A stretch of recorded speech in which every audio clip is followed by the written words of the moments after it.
Last weekend, Nairobi once again became the epicenter of a powerful and defiant movement. Thousands of young people, mostly Gen Z, flooded the streets to mark the one-year anniversary of the deadly protest that erupted over Kenya's finance bill in 2024. But this wasn't just a memorial, it was a fresh uprising, sparked by the recent death of blogger Albert Omondi Ojwang while in police custody. The protests have escalated into a nationwide revolt against police brutality, IMF-imposed austerity, and a government many now call illegitimate. But what are the underlying causes? To better understand the situation in Kenya, we need to understand its neo-colonial history following its independence. Kenya gained its independence in 1963, 3 years after the end of the Mau Mau uprising. 26 Mau Mau suspects, each wearing an identification number board, are kept under guard before their trial for the recent Lari massacre. The Mau Mau uprising, which lasted from 1952 to 1960, was one of the most significant anti-colonial revolts in Africa. It was waged by Kenya's dispossessed rural poor, primarily landless Kikuyu peasants, against British colonial rule, settler domination, and the African elite who collaborated with the colonial state. Though militarily suppressed, the uprising deeply unsettled the British Empire and shifted the trajectory towards Kenyan independence achieved in 1963.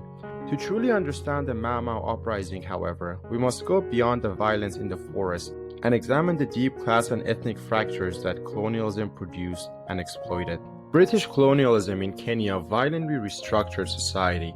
After the 1890s, vast tracts of Kikuyu land were expropriated and turned into settler plantations, forcing indigenous populations into squatting, wage labor, or reserves. The Kikuyu, who bore the brunt of land dispossession in the central highlands, were especially affected, creating a vast underclass of landless rural poor. Colonial policy exacerbated ethnic tensions by introducing quote-unquote tribal administration, entrenching ethnic identities in legal and political systems, and distributing resources unevenly. This divide and rule logic would shape Kenya's post-colonial dynamics and fragment resistance. The Mau Mau movement was not a nationalist struggle in the elite-led parliamentary sense. It was a rural class war led largely by landless Kikuyu peasants, squatter farmers, and young unemployed men who had been blocked from accessing land or inheritance due to both colonial law and the rise of a new African elite. Many Mau Mau fighters had once worked on white settler farms under exploitative conditions. Others were veterans of World War II, radicalized by their experience fighting for the British, only to return to landlessness and discrimination. Women also played indispensable roles as messengers, nurses, informants, and spiritual leaders, though they were later marginalized in official narratives. Importantly, though, not all Kikuyu supported Mau Mau. A growing African elite of colonial loyalists, Christian converts, and mission-educated middle-class figures, including many chiefs and political intermediaries, aligned with the British. These loyalists formed part of the Home Guard, fighting alongside colonial forces and brutally suppressing the rebellion. Many of these collaborators were later rewarded with land and political power after independence and formed the new ruling class of Kenya. Jomo Kenyatta himself, the first president of independent Kenya, though imprisoned during the emergency, later distanced himself from Mau Mau to maintain political stability and elite unity in the post-colonial state. The British response was brutal. In 1952, after a series of attacks and rising unrest, a state of emergency was declared. By 1954, Operation Anvil had led to the mass detention of over 80,000 suspected sympathizers. Guerrilla warfare continued in the forests of Mount Kenya and the Aberdares, but the movement was gradually crushed through a combination of military suppression, collective punishment, and internment camps, where torture, starvation, and forced labor were routine. Though defeated militarily by 1960, the Mau Mau uprising shattered colonial myths of passive African acceptance and exposed the fragility of the British control. It forced Britain to accelerate constitutional reforms and paved the way under immense pressure for independence. But the social revolution Mau Mau envisioned was betrayed. Those who had fought for land and dignity were excluded from the new post-colonial order, which was largely built by the very elites that had opposed them. In the end, Mau Mau was not just a fight for freedom from colonial rule, it was a fight for a different kind of Kenya, one where land, justice, and equality were not reserved for the few. The class and ethnic inequalities it arose from were products of colonial capitalism and were carried forward into the post-independence state, where they remain unresolved to this day. The uprising's legacy is not just one of sacrifice and struggle, but also of betrayal and unfinished liberation. It is important to know this as we go through post-independence history of Kenya, as the same tactics to dispossess and create class and ethnic divisions during colonialism became the tools of the homegrown ruling order. Kenya's post-independence history is marked by cycles of protest and repression, deeply rooted in class inequalities, land dispossession, and the unfinished project of decolonization. While political narratives often focus on ethnic rivalries, the underlying structure of resistance in Kenya has always been shaped by who has land, power, and economic control, and who is denied them. When Kenya gained independence in 1963, it inherited not only colonial borders, but also colonial class structures. Under Jomo Kenyatta, the government embraced a capitalist path of development. His Harambee nation-building campaign promised unity, but in practice, land and resources were redistributed not to the landless and Mau Mau veterans, but to loyalists and elites, creating a new post-colonial elite. Dissent was suppressed, trade unions were co-opted or crushed, and those who demanded deeper reforms like Piu Gama Pinto or J.M. Kariuki were assassinated or silenced. The state reproduced colonial patterns. A small political elite held land and wealth, while the majority, especially in rural and slum areas, remained impoverished. The only difference was this small political elite was now from Kenya. After Kenyatta's death, Daniel Arap Moi took over in 1978 and ruled for 24 years. His regime consolidated a repressive clientelist state. In 1982, Kenya became a one-party dictatorship. Political dissent was criminalized, detention without trial and torture became common. Economic liberalization under the IMF and World Bank structural adjustment programs in the 1980s and 90s decimated public services and workers' rights. While a few connected elites grew rich, millions fell into poverty. Inequality deepened, land was grabbed, public industries were privatized, and the working class was fragmented and demobilized. The introduction of multi-party democracy in 1992 was a response to intense domestic and international pressure, but elections were marred by state-sponsored ethnic violence, often used as a tool to protect elite interests rather than reflective popular will. Now, let's quickly look at the demographic changes in the class structure of Kenya during this period. From independence in 1963 to the end of Moi's presidency in 2002, Kenya experienced profound shifts in its class structure and urban-rural demographics. At independence, Kenya was overwhelmingly rural. Over 80% of the population lived in the countryside, surviving through smallholder agriculture, pastoralism, or subsistence farming. The vast majority of peasants, especially in central Kenya, remained landless or precariously settled following decades of colonial land disposition. Though the state promised land redistribution, most fertile lands were handed to a new African elite, as mentioned.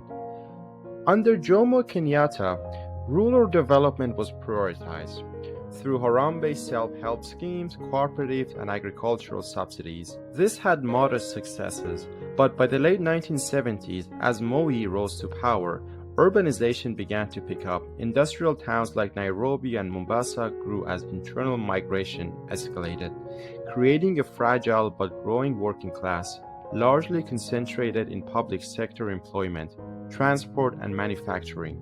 However, formal jobs remained scarce. As more rural migrants poured into cities, the informal sector exploded, giving rise to sprawling slums like the Kibera, Mathare, and Mikuru. These areas became hubs of working-class life and political dissent, but lacked state services, security, or rights. The economic liberalizations of the 1980s and 90s under structural adjustment programs, also known as SAPs, imposed by the IMF and the World Bank, reshaped Kenya's class composition. SAPs dismantled rural support systems, removing subsidies, collapsing cooperative networks, and ending guaranteed markets for peasant produce. Small-scale farmers were devastated. pushing many deeper into poverty or out of agriculture entirely. At the same time, mass retrenchment in the public sector gutted the urban working class. Teachers, nurses, and civil servants were laid off, wages were frozen, and labor protections eroded. Entire communities, once supported by modest but stable incomes, were cast into precarity. By the 1990s, informal labor dominated urban life. Public sector workers who had once formed the backbone of a stable working class now joined the swelling ranks of street vendors, hawkers, domestic workers, and casual laborers. Formal trade unions, already weakened by state co-option under Kenyatta, were further marginalized under Moi's increasing authoritarian regime. Nonetheless, pockets of resistance persisted. In the militant dock workers' union in Mombasa, among teachers, students, and slum dwellers who organized around housing and basic rights. By the end of Moi's presidency in 2002, Kenya's class structure had been transformed. The peasantry remained numerically dominant but increasingly impoverished and fragmented. The formal urban working class had shrunk, replaced by a vast informal underclass. What emerged was a society of deepening inequality, where elites enriched themselves through privatization and corruption, while millions were pushed to the margins.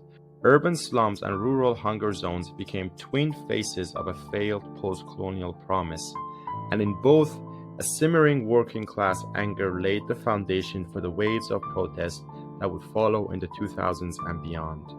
The 2002 victory of Mwai Kibaki and the National Rainbow Coalition marked a moment of popular hope, promising reform, anti-corruption, and a new constitution. It seemed Kenya might turn a corner. The National Rainbow Coalition won Kenya's election by uniting a broad alliance of opposition forces against the ruling party KANU, which had dominated politics since independence. Key to this victory was a defection of Raila Odinga and his party, the Liberal Democratic Party, from KANU.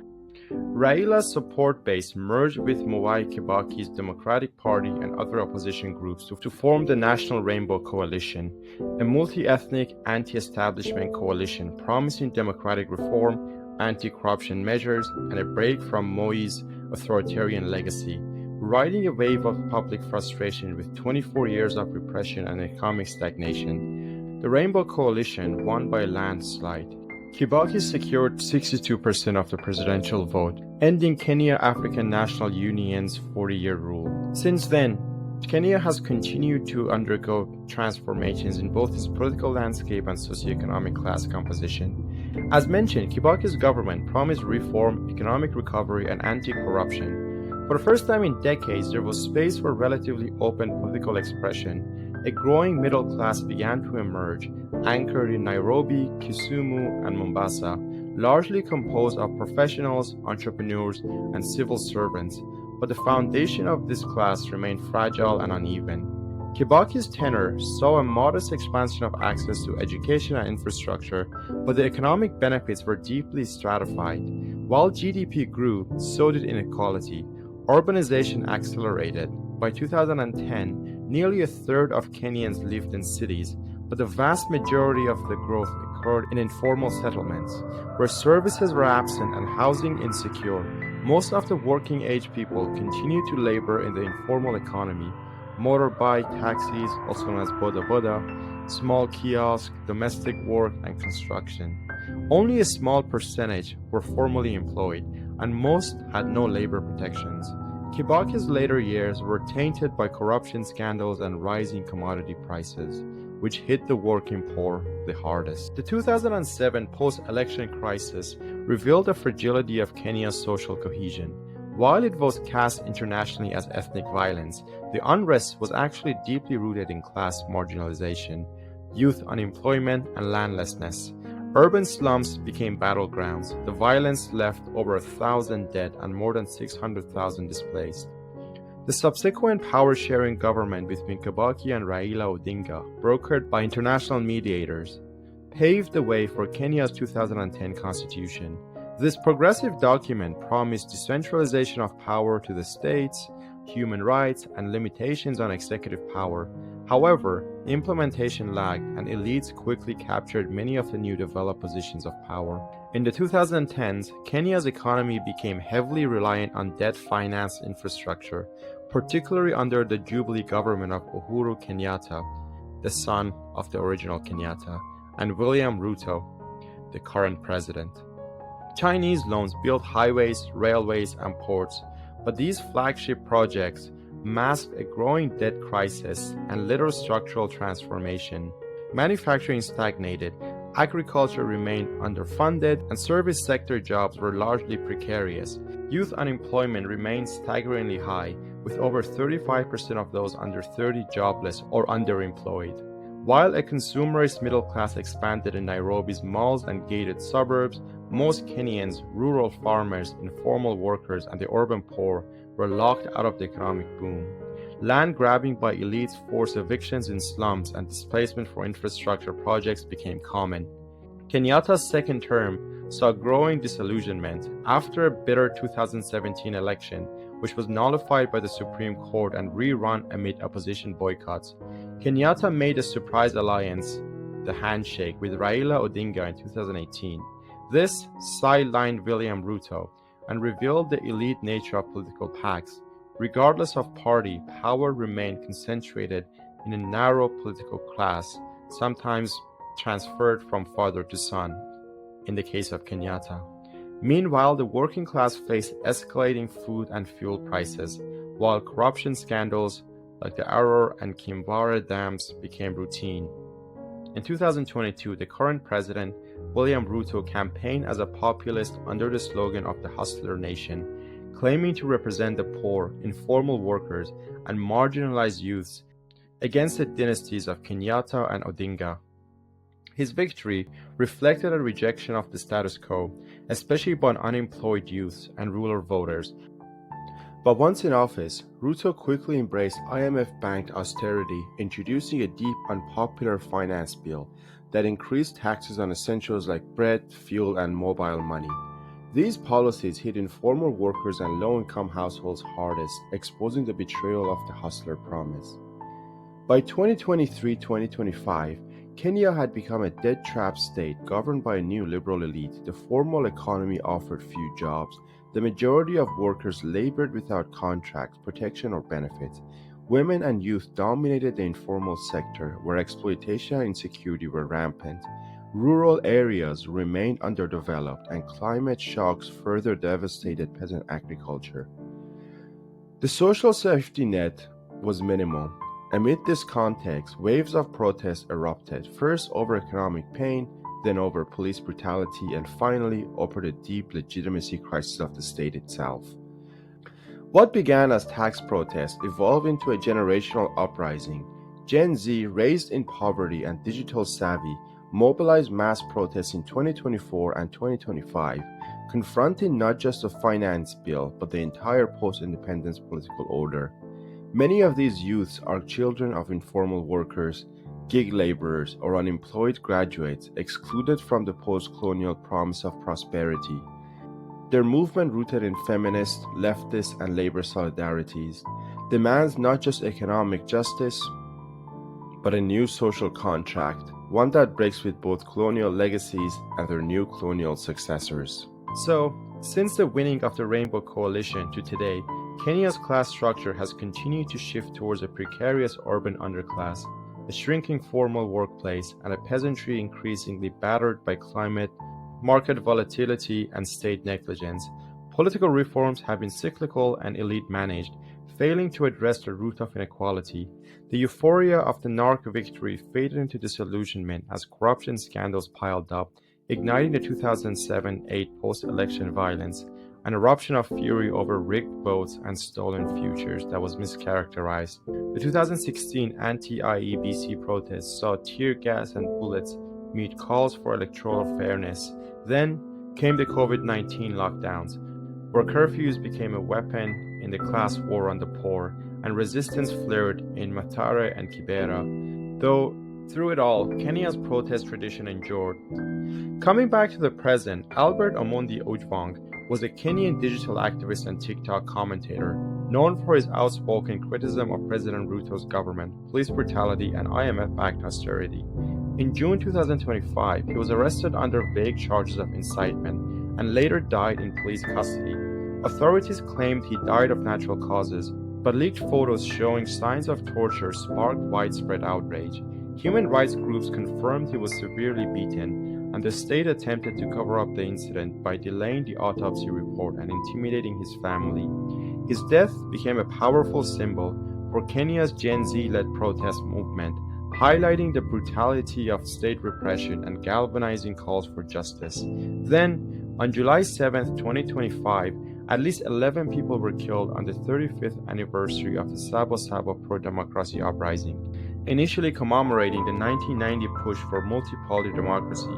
This year's demonstrations evolved into a broader call for President William Ruto's resignation. In Nairobi, police fired live rounds and used water cannons to block protesters from entering Central Business District. Protesters accused the government of deploying armed provocators to incite chaos and to legitimize the movement, while authorities lied and attempted to frame the unrest as a quote-unquote attempted coup. The state cracked down on civil society, including raiding a Kenyan Human Rights Commission press event.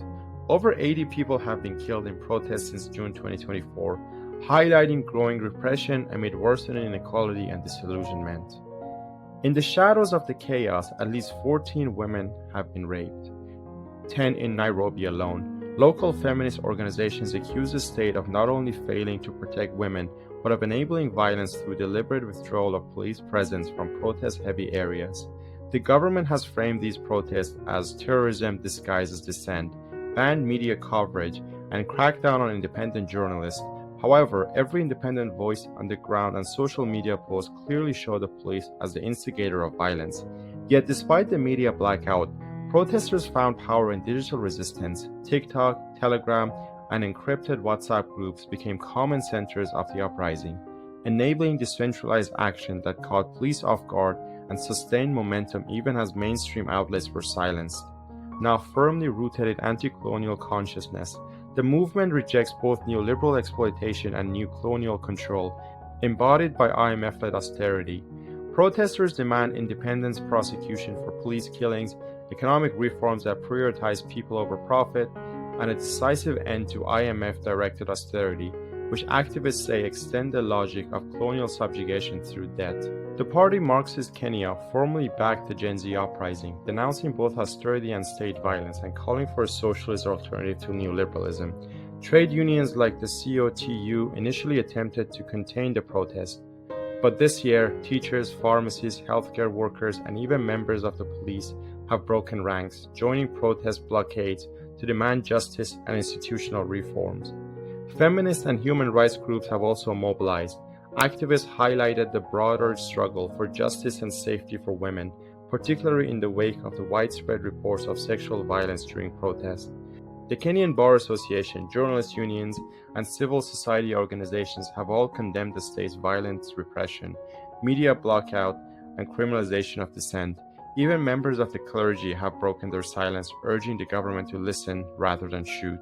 Each wave of protest against IMF austerity, police brutality, or election fraud reveals the same structure: elite impunity enforced through violence and a populace driven to desperation by poverty, debt, and exclusion. From landless peasants in the 1960s to today's gig workers, Kenya's uprisings are a class struggle. This movement transcends partisan politics. It is a structural rebellion, a struggle that resonates across the global south. From Nairobi to Santiago, from Lagos to Beirut, young people are rising, not just future actors, but as present agents of change. Kenya's economy today, much like the most of the global south, is a theater of new colonial extraction, where foreign corporations and so-called donor institutions wield disproportionate control over national priorities. Under the guise of development, multinationals dominate sectors like agriculture, mining, and digital finance, extracting profits while leaving communities impoverished. Tech giants oversee mobile payments and data infrastructure, while European agribusinesses control export-oriented flour and tea farms, where workers earn poverty wages. Meanwhile, as mentioned, the IMF and the World Bank imposed austerity conditionalities that gut public services, enforced tax hikes on essentials, and pushed privatization of health and education. Economic sovereignty is hollow when budgets are written in Washington and contracts signed in Beijing or London. In this structure, elites broker deals that benefit foreign capital while shielding themselves from the fallout, transforming Kenya's post colonial state into a subcontractor for global profit, not public good. The result? A facade of independence masking a deeply dependent economy. Subscribe and leave a comment below. Do you think youth-led uprisings can reshape African politics? What lessons should other movements learn from Nairobi's Gen Z? This has been Solidarity Reports. Until next time, stay informed, stay in the struggle.